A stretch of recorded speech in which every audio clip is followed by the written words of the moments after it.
오늘도 우리가 함께 마음을 나누고 또 말씀을 나누는 가운데 여러분 안에 하나님께서 심으신 그 비전이 정말 하나님 안에서 자라고 또 열매 맺기를 간절히 소망합니다. 우리가 이제 세 번째 시간으로 나아갑니다. 우리가 이제 나라는 씨앗을 지난 2주 전에 함께 나누면서 발견을 했어요. 하나님은 여러분을 이 땅에 하나님의 씨앗으로 심으신 사람들이고 여러분 마음속과 삶 속에는 그것들이 존재하고 있습니다. 이제 그것을 가지고 여러분들이 키워가는 시간들을 지금 보내고 있는 것이죠. 이제 본격적으로 우리가 지난주에 그 씨앗이 무엇인지에 대해서 우리가 배웠다면 오늘은 그 씨앗을 자라가기 위한 첫 번째 실제적인 도전의 삶을 우리 함께 나누기 원합니다. 그것을 우리가 함께 농사에 비유하면 밭갈기에 해당이 됩니다. 우리가 처음으로 해야 할 일은 바로 밭을 가는 것입니다. 씨앗을 뿌릴 때 여러분 지금 맨바닥에 그냥 뿌리나요? 봄이 되면 벼를 심기 위해서 어떻게 합니까? 우리 너무나 자주 보죠. 트랙터로 밭을 다 어떻게 해요? 갈아엎습니다. 다 갈아엎고요. 밭도 다 갈아엎어요. 왜 그 갈아엎는 일을 할까요? 겨울 동안에 딱딱해진 땅이 그 땅 속에 그냥 씨앗을 심으면 씨앗이 자랄 수 없습니다. 폭신폭신하고 부드럽게 흙을 만들어주고 그리고 그 안에 여러 가지 영양소들을 함께 섞어서 이 씨앗이 잘 자랄 수 있는 환경을 만들어주는 거예요. 그래서 이 밭갈기는 귀찮고 힘들지만 정말 꼭 필요한 일입니다. 이뿐만 아니라 우리는 그 일들을 위해서 정말 많은 것들을 하게 되는데요. 그 중에 가장 이 밭갈기가 얼마나 중요한지 우리는 다시 한번 생각해 볼 필요가 있습니다. 오늘 우리가 함께 이 말씀을 나누면서 여러분의 마음밭이 정말 좋은 밭으로 갈려지기를 준비되기를 소망합니다. 이탈리아에 있는 우르바노라는 대학교에 가면요. 그 정문에 이렇게 쓰여 있대요. 그리고 그 다음에는 그리고 그 다음에는 이라는 이 글귀는 한 총장이 새겨놓은 글씨였습니다. 16세기에 법대를 다니는 한 가난한 학생이 정말 열심히 꿈을 갖고 공부를 했지만 돈이 없어서 정말 힘들어했어요.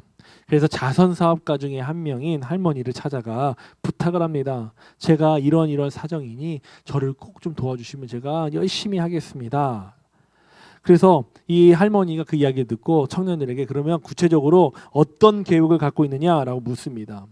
그래서 이렇게 대답해요. 저는요 열심히 공부해서 법대를 잘 졸업할 겁니다. 그리고 그 다음에는요 다 대학 졸업 후에 변호사가 되어서 가난한 사람들을 위해 구제하겠습니다. 그리고 그 다음은요. 그때부터 조금씩 답변이 어려워지기 시작하는 거죠. 변호사 사업을 더 확장하고 더 많은 일들을 해서 더 많은 공익적인 일들을 하겠습니다. 근데 이 할머니의 질문이 여기서 그치지 않고 또 물어보는 거예요. 그 다음은요. 그때부터 이 변호사는 생각이 없었기 때문에 단순하게 대답합니다. 그 학생은 대답하는 거죠. 제가 아마 그때는 그냥 이렇게 열심히 일하다 늙겠죠. 그리고 늙으면 제자들을 양육하고 사회 약자들 편에 서서 최선을 다해 끝까지 노력하겠습니다. 그런데 그 다음에 질문이 멈추지 않고 또 들어옵니다. 그 다음은요. 그래서 청년은 할 말이 없어 이렇게 마무리했답니다. 아마 죽겠죠. 그 이야기를 들은 이 할머니가 자선사업가 할머니가 이 청년에게 다시 말합니다. 인생의 마지막도 모르는 사람을 위해서 나는 단 한 푼도 투자할 수 없습니다. 이 청년은 이 할머니로부터 후원을 받았을까요? 못 받았을까요? 네, 결국은 그 마지막을 이 청년이 다시 찾아가 이야기하면서 받게 되었다고 합니다.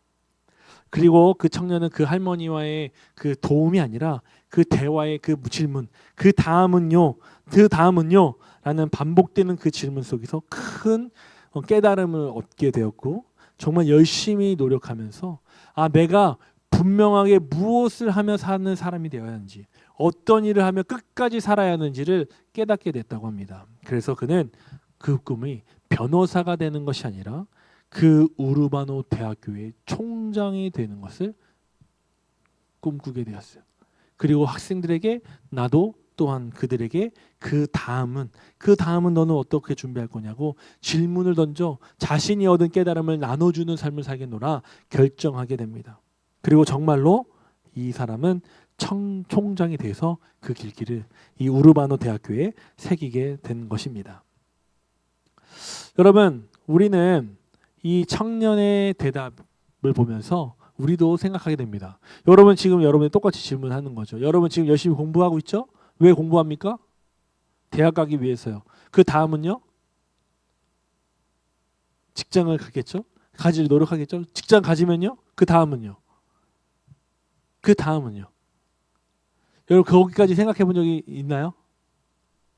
생각해 본 적 있어요? 그리고 우리는 이런 질문하죠. 10년 후, 20년 후, 30년 후, 40년 후, 50년 후.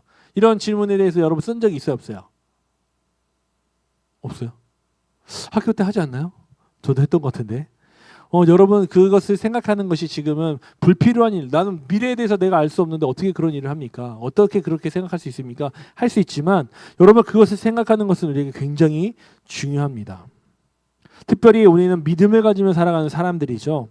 이 믿음을 가졌다는 것은 단순히 내가 어떠한 나의 삶의 일부분을 결정하고 어떤 일부분을 활동하는 것을 이야기하는 것이 아닙니다.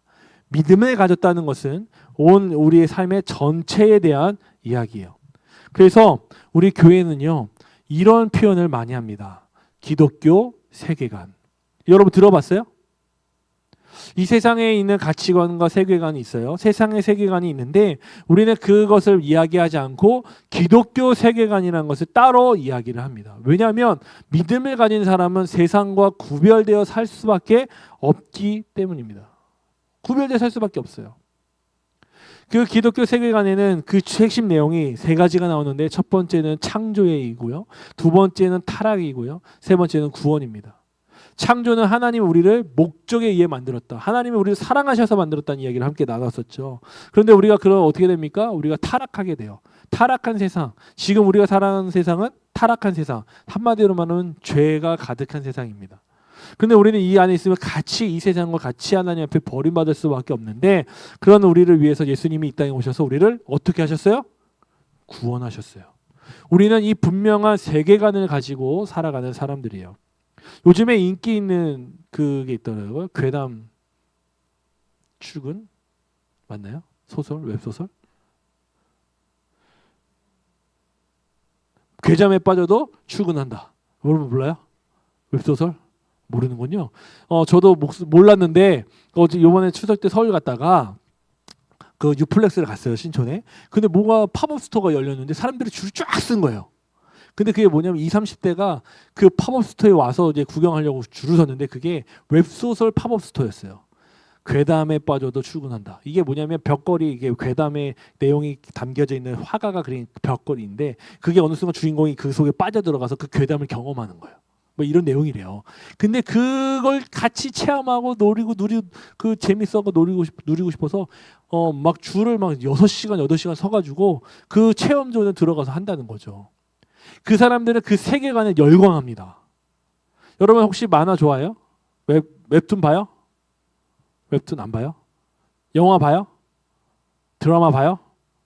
여러분 안 봐요? 그러면 교과서 봐요?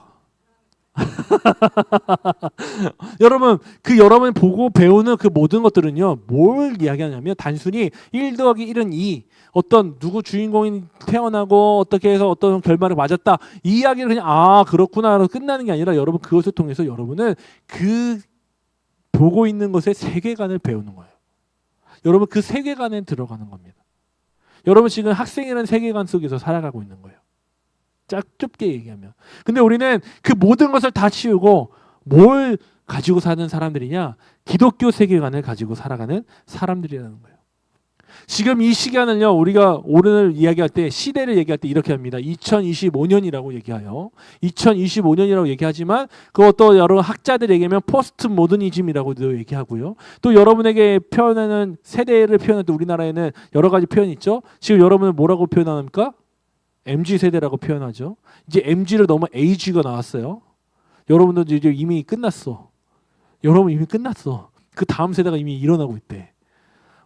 여러분 이미 우리 이 세대가 이제 나눌 때 우리는 그렇게 사회 현상에 의해서 이 시간들을 나눠 표현을 합니다. 그런데 우리는요, 믿음을 가진 순간부터 이 시대의 시간을 가지고 살아가는 사람들이에요. 뭐냐면 예수님이 이 땅에 오셔서요, 구 십자가 달리시고 죽으심으로 부활하시고 나서 구원의 역사가 이 땅에 이루어지기 시작했습니다. 예수님을 믿는 사람들이 구원받게 돼요.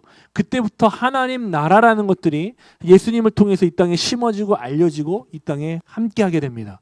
그래서 예수님께서는 우리를 구원하셔서 하나님 나라에 데려가실 뿐만 아니라 이미 이 땅에 살게 하시는데 그때가 아직 오지 않은 것이다 라고 얘기해요. 그래서 영어로 좀 어렵게 표현해요. 이미, 그러나 아직. already or not 이라고 얘기해요. 여러분, 우리가 아직 이루어지지 않았어요. 이미 이루어졌다고 말하지만 그때 들어가지 않았을 뿐이라는 거죠. 우리는 이 시기를 사는 사람들이라는 거예요. 또 성경은 이야기합니다. 지금은 어떠냐면 예수님의 제자들이 성령을 받습니다. 그리고 초대교회가 시작이 돼요. 그러면서부터 지금 시대를 뭐라고 얘기하냐면 성령의 시대라고 얘기해요. 그래서 교회의 기독교적 세계관은 두 가지입니다. 구원의 시대 그리고 성령의 시대를 살아가는 우리들이다라고 얘기한 것이죠. 그 안에서 우리는 무엇을 이야기하냐면 하나님 나라를 이야기하게 됩니다. 하나님 나라에 아직 우리는 들어가지 않았지만 이 땅에서 하나님 나라를 누립니다. 그런데 이 하나님 나라는 아직 완성되지는 않았습니다. 좀 어렵죠, 이야기가. 어쨌든 중요한 것은 지금 우리가 하나님 나라에 가까이 있다는 거죠. 그래서 어디에 하냐면 우리가 함께 읽은 에베소서의 말씀에 나오게 됩니다. 우리에게 이것을 알려주신 이유는 우리가 하나님을 믿는 사람이 되어 기독교적인 세계관을 갖게 되었기 때문에, 그리고 그 안에서 하나님이 원하시는 일들이 있기 때문이다라고 이야기하고 있어요. 여기서 우리가 주목할 것은 창세 전이라는 거예요. 창세 전에 그리스도 안에서 우리를 어떻게 하셨다고 얘기합니까? 택했다라고 얘기해요. 택했다. 이것을 어려운 말로 이야기하면요, 한자로 소명이라고 얘기할 수 있어요. 소명이라고 얘기합니다. 불을 쏘 목숨 명자. 그래서 목숨을 부르다라고 하는 게 원어적 표현이고요. 영어로 하면 calling이라고 해요. 부르심. 누군가가 나를 이렇게 의미 있게 불러 상태. 그것을 calling이라고 하고, 우리는 그 택함에 어떻게 한 사람들이에요? 아멘으로 순종한 사람들이에요. 믿음을 가졌다는 것은 이 소명의 부름에 나의 목숨, 나의 생명을 부르는 하나님의 음성에 응답했다라는 의미가 있습니다. 이 소명을 불렀을 때 우리의 목숨을 부르면서 그 목숨이 누구의 것이 되는 겁니까? 내 것이 아니라 이제 우리는 하나님의 것이다라고 이야기해요. 그래서 교회 안에서는 하나님께 나를 드린다라는 표현을 참 많이 합니다. 드려야 합니다. 드립시다. 드려야 우리가 은혜를 받습니다. 라고 많이 얘기 나누죠. 그게 왜냐하면 소명이라는 은혜 안에 우리가 있기 때문에 그렇습니다. 근데 이 소명은 거기서 끝나는 것이 아니라 우리를 사명으로 바꿔갑니다. 이 사명은 불일사의 목숨 명자라는 얘기입니다. 우리의 목숨을 부리신다. 이러한 뜻인데요. 이것은 우리의 생명이 되신 주님이 우리를 사용하시는 것을 이야기해요. 그래서 소명으로 우리가 응답받은 사람은 사명으로 보내심을 받게 되는 것이죠. 이것이 무엇이냐면 바로 하나님 나라 안에서 이루어지는 일이라는 겁니다. 이 일에 대해서 정말 많은 모습을 보여준 사람이 누구냐면 바로 사도 바울이에요. 사도 바울은 정말 분명하게 이것을 깨달았고 그 삶을 살았던 사람입니다. 이 사도 바울은 세상의 가치관 안에서 굉장히 많은 꿈을 가졌던 원래 사람이었어요. 어떤 것이냐면 이 사람은요, 엄청난 스펙을 가졌던 사람이에요. 여기 본인이 이제 이야기를 하는데 나는 8일 만에 할례를 받고 이렇게 쭉쭉 나오죠. 이것은 자기가 엄청난 엘리트였다라고 분명한 이야기를 하는 겁니다. 순수 혈통의 이스라엘 사람이었고요. 그리고 세상적으로는 그 당시 가장 강력한 나라인 로마의 시민권자여서요. 어느 누구도 함부로 자기를 치리할 수 없었어요. 심지어 내가 원하면 황제가 나의 죄목을 판단해야 할 만큼 중요하게 인정받은 사람이 누구냐? 바로 이 바울이었습니다. 그뿐만이 아니에요. 종교적으로도 그렇고 지식적으로도 그렇고 엄청나게 뛰어난 사람이었어요. 가말리엘이라는 가장 훌륭한 선생님으로부터 교육받을 받았고 많은 사람들에게 인정받아 중요한 역할을 감당했던 사람이 바로 이 사도 바울이었습니다. 그런데 그의 꿈은 그러한 위치 속에서 이스라엘의 영광, 내가 이스라엘을 다시 재건하고 이스라엘 하나님이 최고다라는 것을 나타내는 것이 그의 꿈이었는데 그가 예수님을 만나게 됩니다. 그가 이렇게 열심히 가지고 있었을 때 다른 이야기들이 그 공간에서 이루어지는데 그게 뭐냐면 예수님을 믿는 사람들이 3,000명, 5,000명씩 막 믿게 되는 역사가 나타나게 돼요. 그럼 다른 무리들이 나타나니까 그 꿈을 방해하는 사람들이 되니까 잡으러 다니게 되죠. 그 과정 속에서 사도 바울은 최선을 다해서 그 사람들을 막는 꿈을 갖게 되고 그 일을 합니다. 세상의 가치관 속에서 기독교 세계관을 가지고 있는 이들을 공격하는 거죠. 그런데 그 중에 그 과정 속에서 이 사도 바울이 어떻게 돼요? 예수님을 만나게 돼요. 그리고 나서 예수님을 만난 이후에 그가 변하게 되는데 그 변화가 어떤 변화냐? 모습이 바뀌고 삶의 태도가 바뀌고 삶의 모습이 바뀌었냐? 그것이 중요한 것이 아니라 그의 꿈이 바뀌었다는 것입니다. 그의 가치관이 바뀌었다는 거예요. 빌립보서 3장 7절에서 9절의 이야기는요. 길지만 한마디로 말하면 내가 그동안 가치 있게 여겼던 세상의 가치관, 세상의 세계관 있잖아요. 내가 가졌던 그 꿈, 그걸 다 뭐로 여기냐면 배설물로 여긴다라고 나와요. 내가 그것을 정말 지저분한 것으로 여기고 버리겠다라고 얘기해요. 그리고 나는 새로운 세계관을 가지게 되었으니 그것만 붙들고 살게 되었으니 그것이 무엇이냐? 예수님을 믿는 세계관, 기독교 세계관을 가지고 살겠다. 그 안에서 난 꿈을 가지고 살겠다라고 이야기합니다. 사도 바울은 예수님을 만나기 전에 정말 세상적으로 뛰어난 사람이었고요. 세상에서 성공할 수 있는 걸 다 가지춘 사람이었습니다. 하지만 예수님을 만난 이후에 그가 잘못됐구나. 내가 정말 중요한 것은 세상에서 뛰어난 것이 아니라 예수님 안에서 믿음을 가지고 하나님 나라를 위해 살아가는 것이구나라는 것을 깨닫게 되죠. 그리고 나서 사도 바울은 완전히 180도 다른 삶을 살게 됩니다. 하나님 나라를 위해 살게 돼요. 그래서 그 꿈이 어디까지 가냐면요. 자기의 세계관을 넘어갑니다. 이스라엘 백성들에게 있어 땅 끝이 어딘 줄 아십니까? 이스라엘 지도 바뀌어요. 그 당시에 이스라엘 유대인들의 땅 끝이라는 개념은요. 이스라엘 땅 있죠. 가나안 가는 그 땅, 지금 우리가 지도 보면 이렇게 팔레스타인 위까지 해서 이렇게 돼 있는데 그 땅이에요. 그 선을 벗어나는 것은 땅 끝이에요. 왜냐하면 거기는 복음이 없어요. 구원이 없어요. 그런데 이제 바울이 하나님을 진정으로 믿게 되니까 하나님의 가치관을 갖게 되니까 세계관을 갖게 되니까 뭐가 보이냐면 땅 끝은 거기가 아닌 거예요. 땅 끝은 하나님을 믿지 않는 이들이 있는 그 모든 곳이 있는 거예요. 그러니까 땅 끝까지 가서 복음을 전하는 것은 내 동족에게만 전하는 것이 아니라 내가 하나님을 알지 못하는 이방인들에게까지 나가서 전하는 것이어야 되는구나라고 마음을 먹게 되고 모진 고통이 있어도 그 일들을 위해 도전하게 됩니다. 너무나 불편한 잠자리예요.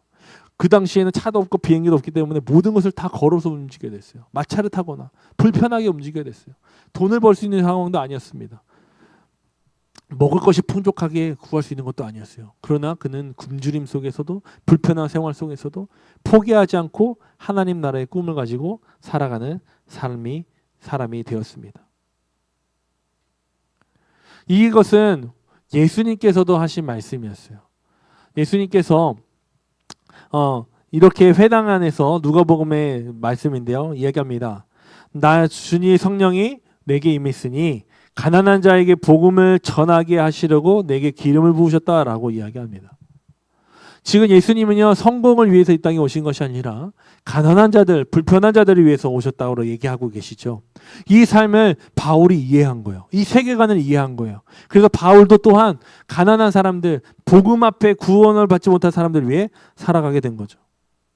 성경의 이야기는 이러한 사람들의 수많은 이야기들이 담겨져 있습니다. 여러분 그 사람들은 어떻게 그렇게 살 수 있었을까? 그것을 왜 그들은 뭐가 특별해서 그런 삶을 살 수 있었을까?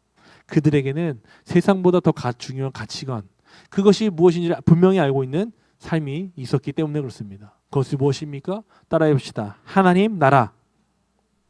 하나님 나라. 여러분, 하나님 나라. 그 하나님 나라를 꿈에 품고 살아가기 시작했어요. 세계관이 바뀌기 시작한 거예요. 그러다 보니까 그들은 하나님 안에서 뛰어난 사람들, 세상으로 문명하나 하나님께는 유명한 자로 살아가게 되었나라고 이야기하고 있습니다.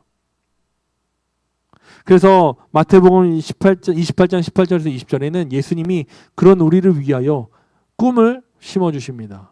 비전을, 사명을 주시는 그 사명이 무엇입니까? 그것은 너희는 세상에 나아가 모든 민족을 제자로 삼고 아버지와 아들의 이름으로 성령의 이름으로 세례를 베풀고 너희가 알고 있는 그 모든 것을 다 가르쳐 지키게 하는 것이다.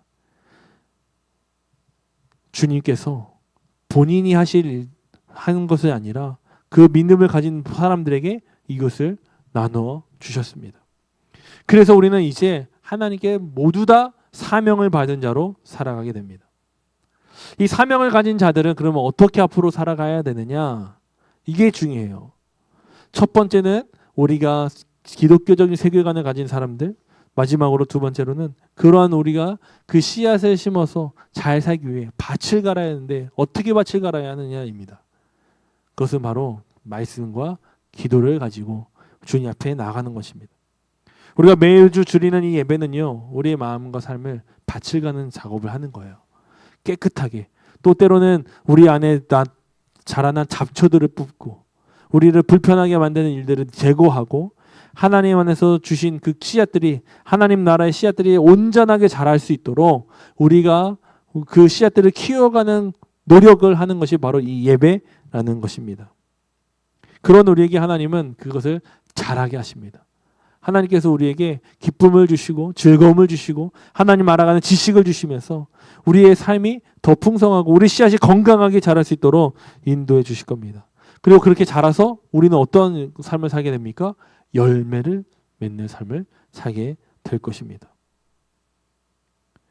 그래서 하나님은 이것을 뭐라고 표현하냐면 예수님은 말씀에 비유를 하시는데 큰 나무에 비유를 하십니다.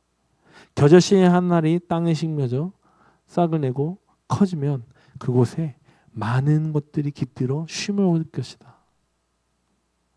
그 얘기 뭐냐면 여러분 한 사람이 복음으로 하나님 나라의 그 씨앗을 키워서 열매를 맺는 나무가 되면 그 안에 수많은 사람들이 함께 하나님의 은혜를 누릴 수 있게 된다는 것입니다. 여러분, 목사가 되라는 얘기가 아니에요. 교회 안에서 살라고 얘기하는 게 아니에요.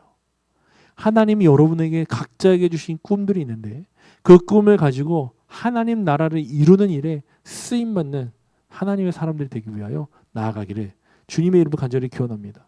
어떤 사람은 회사원으로, 어떤 사람은 연구원으로, 어떤 사람은 장사하는 사람으로, 어떤 사람은 다른 일을 돕는 사회복지로, 어떤 사람은 자기가 가지고 있는 여러 가지 내가 하고 싶어하는 운동의 직장이든 여러 가지 삶의 모습이든 그런 일들을 통해서 여러분 단순히 내 삶을 지켜가고 내 삶을 만들어가는 것에 그치는 것이 아니라 우리는 하나님 나라를 이루는 일에 나아가고 있음을 기억하고 도전했으면 좋겠습니다.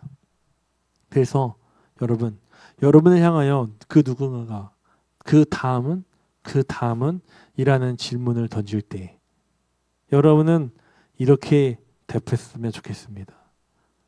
저는요 하나님 나라를 위해 계속 살 겁니다. 하나님 나라가 이루어지는 것이 내 꿈입니다. 그 꿈을 위해 나는 지금 밭을 갈고 있고 비료를 주고 있고 키워가고 있습니다. 그 믿음을 가지고 도전할 수 있는 저와 여러분 되길 주님의 이름으로 간절히 기원합니다.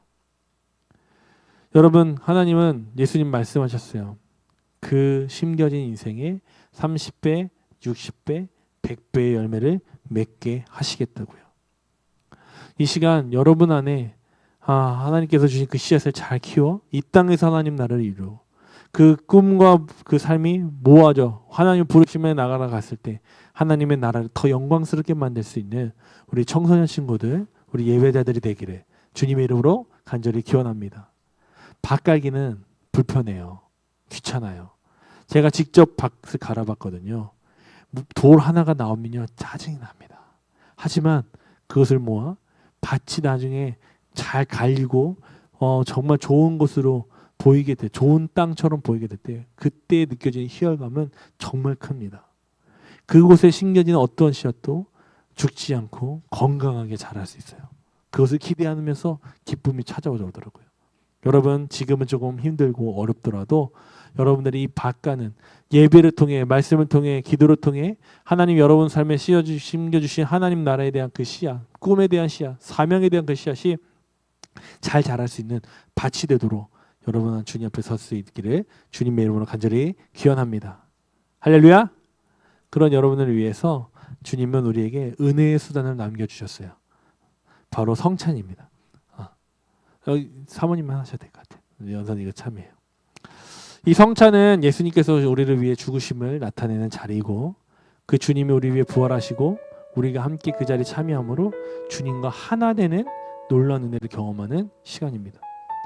우리는 이 성찬을 통해 더 깊이 하나님 나라에 대해 기독교의 세계에 관해 참여하게 됩니다.